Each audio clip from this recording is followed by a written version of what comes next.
Harka fuunee akkam jirtu kabajamtoota daawwattoota keenya wiirtuu miidiyaa irraa oduu isaa kanaa qabadhee isiniif dhiyaadheen jira. Oduu waliin kan isin faana turu ani Lubee Girmaati.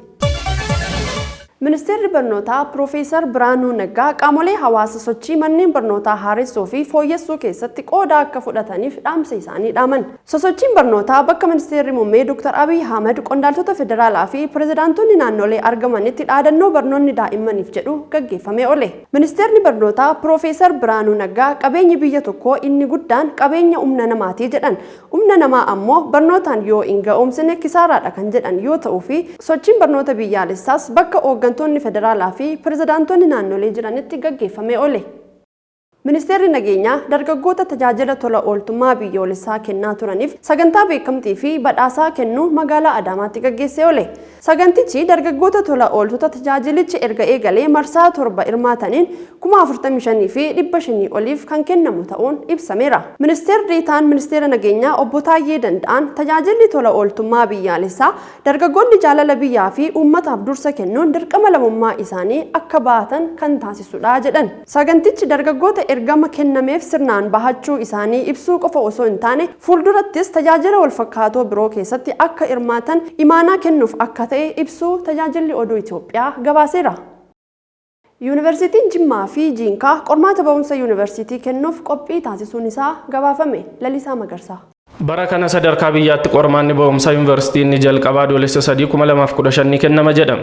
Yuunivarsiitiin Jimmaa barattoota yuunivarsiitichaaf dhaabbilee barnoota olaanoo dhuunfaatti kanneen leenji'an 4387 qormaata kennuuf qophaa'uun himame. Yuunivarsiitii Jimmaatti itti aanaa pirezidaantii dhimmoota akaadaamii Dr. Taaddasaa Habtaamuu akka himanitti qormaatichi haaraaf kan yeroo jalqabaaf kennamu waan ta'eef barattoonni qophii gahaa akka godhan dhaamaniiru. Dabalataanis barattootaaf barnooti deeggarsaa kennamaafii jiraachuu barattoonni sodaa tokko malee ofitti amanamummaan akka qormaaticha qoramaniif deeggarsi barbaachisaa taasifamaafii jiraachuu himaniiru. Qormaanni kun karaa onlaayinii kan kennamu waan ta'eef manni yaalii kompiitara yuunivarsiitichaa kompiitaroota 2113 qopheessuu himaniiru. Yeroo qormaataa addaan ciccituu humna ibsaa akka hin uumamneef qophiin taasifamuu fi tajaajila intarneetaafis ogeeyyii Itiyoo Teleekoom waliin walitti dhiyeenyaan hojjetamaa jira jechuun dubbataniiru. Barattoonni yuunivarsiitichatti qormaata ba'umsaa fudhatan gama isaaniin qormaaticha fudhachuuf haalaan kan qophaa'an ta'uu himaniiru. Qormaata moodeelaaf qormaata biroo fudhataniin akkasumas barnoota dabalataa deeggarsaan argatan akka sirriitti qormaatichatti qophaa'an isaan gargaaruu himaniiru. Haaluma wal fakkaatuun yuunivarsiitiin Jinkaas barattoota digirii jalqabaa baratan 1255f qormaata ba'umsaa yookaan exit exam yuunivarsiitii kennamuuf qophii taasisuun beeksiseera. Yuunivarsiitichis barattootaaf deeggarsa barbaachisu taasisuun qormaata ba'umsaa kanaaf qopheessaa jiraachuu beeksiseera. Oduun kan tajaajila oduu Itoophiyaati. Naannoo Gaambeellaatti haleellaa hidhattoonni eenyummaan isaanii hin beekamne raawwataniin lubbuun milishootaa darbuu kominikeeshinii naannichaa beeksise. Sittiinaa Hajii dabalata qabdi.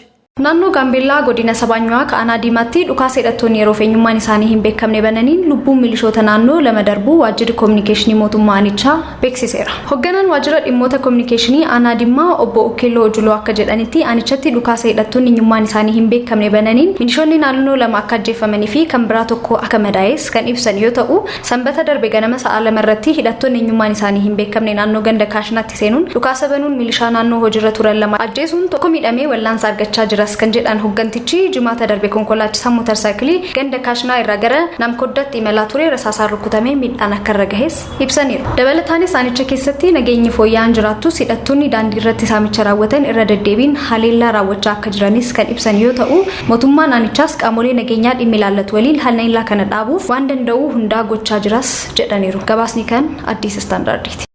Israa'el mooraa baqattoota Filisxeem irratti haleellaa qilleensaa raawwatte. Boontuu Dastaa dabalata qabdi.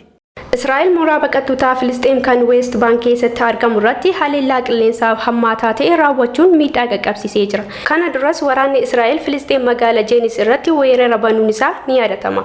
Akkaataa ministeerri fayyaa Filisxeem ibsetti haleellaa dirooniin Israa'el tibbana raawwateen lubbuu namoota 3 yoo darbu namoonni 20 ol immoo madaa'uun himeera. Raayyaan ittisaa Israa'el gama biraatiin bu'uuraalee misoomaa biyyaa Filisxeem hedduu barbadeessuu isaatu gabaafame. Humni ittisaa Israa'el ammoo garee shororkeessitootaa mooraa Jeenis keessatti faca'anii isaanii jiran haleellaa jiraachuun isaa ibseera. Gartuun humna waraanaa Jeenis Baatiloon kan loltoota garee Paalistaan garee Fataa jedhuun garee Hamaasii fi Israa'el Jihaad jedhu irratti hundaa'e loltoota Israa'el addateera.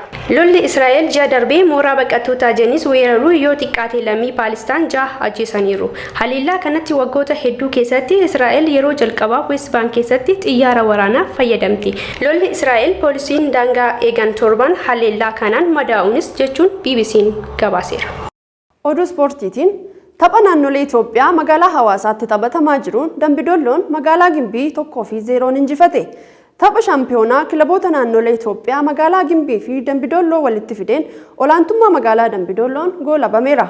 Dorgommichi morkii cimaa keessummeessuun boqonnaa dura goolii 1 Dambidoolloon galcheen taphichi yoo xumuramu kanaanis magaalaan Dambidoolloo kilaba Oromiyaa jalqabaa nuusa xumuraaf kan darbe ta'eera.